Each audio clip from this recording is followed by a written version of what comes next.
Good morning to all. मैं पुनः आप सभी के समक्ष विज्ञापन से संबंधित नए नए उदाहरण लेकर प्रस्तुत हूँ। देखिए, यहाँ पर पहला उदाहरण है, नवांकुर प्ले स्कूल में प्री प्राइमरी से 5वीं तक के दाखिले शुरू हो गए हैं। इस स्कूल के लिए एक विज्ञापन तैयार कीजिए। ठीक है, आपने देखा किस तरीके से नवांकुर प्ले स्कूल लिखा हुआ है और इसमें साथ में भी बताया कि क्या आप अपने नन्हे मुन्ने बच्चों से ज्ञान और संस्कार चाहते हैं तो आइए नवांकुर प्ले स्कूल। और यह इस प्रकार से इमारत स्कूल की बनाई गई है। दाखिले का समय स्कूल बैग मुफ्त ये बता दिया गया है। साथ में यहाँ शिक्षार्थ आइए और यहाँ पर उत्तम भविष्य बनाइए इस कोने में लिखा हुआ है। इस तरफ लिखा हुआ है खेल खेल में शिक्षा और इधर प्रशिक्षित अध्यापिकाएं। ठीक है, यहाँ लिखा है स्वच्छ हवादार कमरे खेल खिलौने। इस प्रकार यह विज्ञापन तैयार है। दूसरा, इसके नीचे ये दिया हुआ है दाखिले के समय स्कूल बैग मुफ्त, जो आपको मैं बता दी हूँ। और इस प्रकार यह नवांकुर प्ले स्कूल विज्ञापन दिखाया गया है।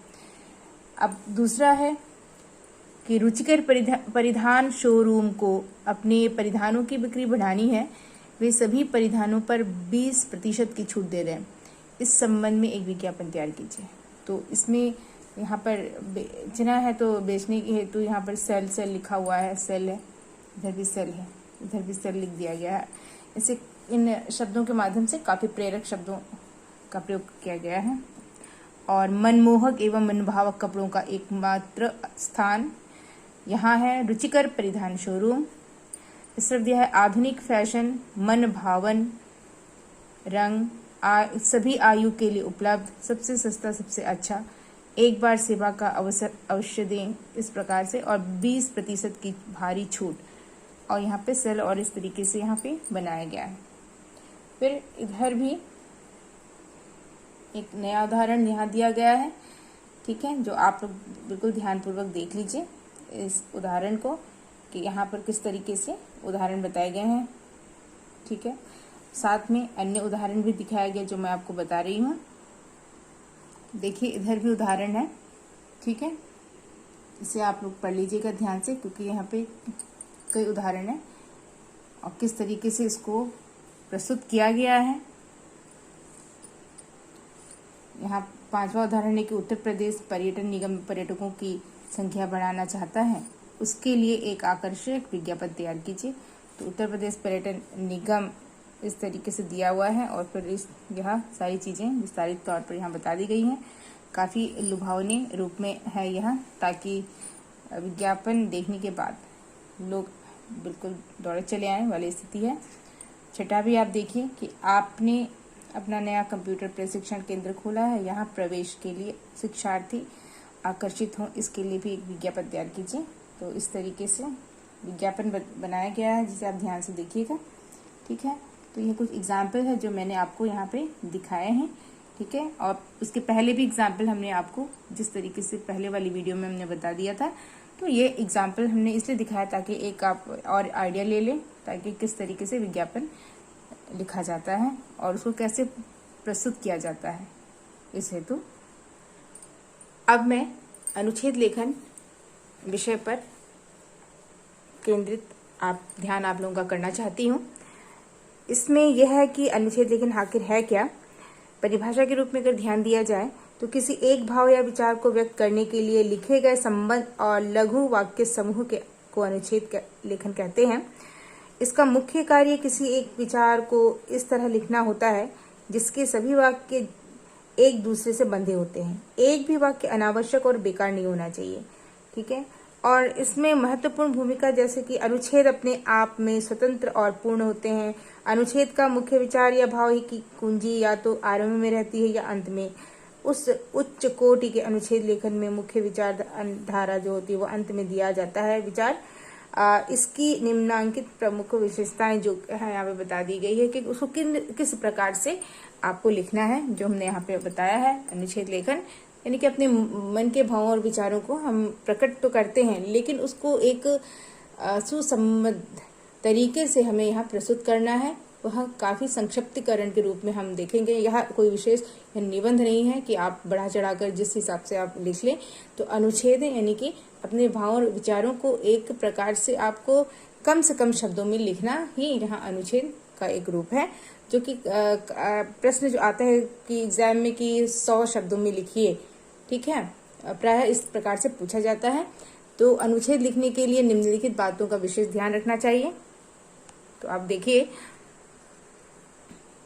कि इसमें विचारों को क्रमबद्ध रूप से रूप देना चाहिए, ठीक है। हम देखेंगे विचारों को क्रमबद्ध रूप देना चाहिए। दूसरा है वाक्य छोटे और विषयानुकूल होने चाहिए। या आप ध्यान से देखिएगा कि छोटे छोटे होने चाहिए और विषय के अनुसार होने चाहिए, कि आप विषय से भागे ना, ठीक है। जिस पक्ष पर आप लिख रहे हैं उसी पक्ष की ओर ही आपको ध्यान, ये नहीं कि आप उस विषय से भटक जाएं। तो वहाँ अनुच्छेद से के बाहर लिखने वाली बात होती है जिसमें नंबर आपका कट सकता है। तो विषय उसके अनुसार होनी चाहिए जो विषय बताया गया है। तीसरा है भाषा सरल, स्पष्ट, सटीक व रोचक होनी चाहिए। ये काफी मुख्य बात है कि जो भी आप बता रहे हैं वह समझने लायक होनी चाहिए। इसमें कोई आप तोड़ मोड़ कर बात ना लिखें, बिल्कुल सहज सरल रूप में लिखना है। अनावश्यक, चौथा अनावश्यक वर्णन से बचना चाहिए आपको, ठीक है। अनावश्यक वर्णन यानी कि रिपीटेशन नहीं होनी चाहिए, किसी भी वाक्य बार बार दोहरापन उसमें नहीं होना चाहिए, आप दोहराते जा रहे हैं। यह नंबर कटने का एक सबसे बड़ा वजह होता है इसमें, ठीक है। जो निबंध लिखा जाता है, निबंध में भी ये सारी चीजें हैं कि चीजों को रिपीट न किया जाए, और इसमें भी वही बात है कि अनावश्यक वर्णन से आपको बचना चाहिए। और पांचवा है कि शब्द सीमा का ध्यान रखना चाहिए। जो चीजें आपको बताई गई हैं 5-10 शब्द आगे पीछे हो सकते, कोई मतलब नहीं, लेकिन उससे ज्यादा शब्दों को नहीं आपको डालनी चाहिए। तो इस प्रकार आप ध्यान से आप उसके अनुसार लिख सकते हैं, ठीक है।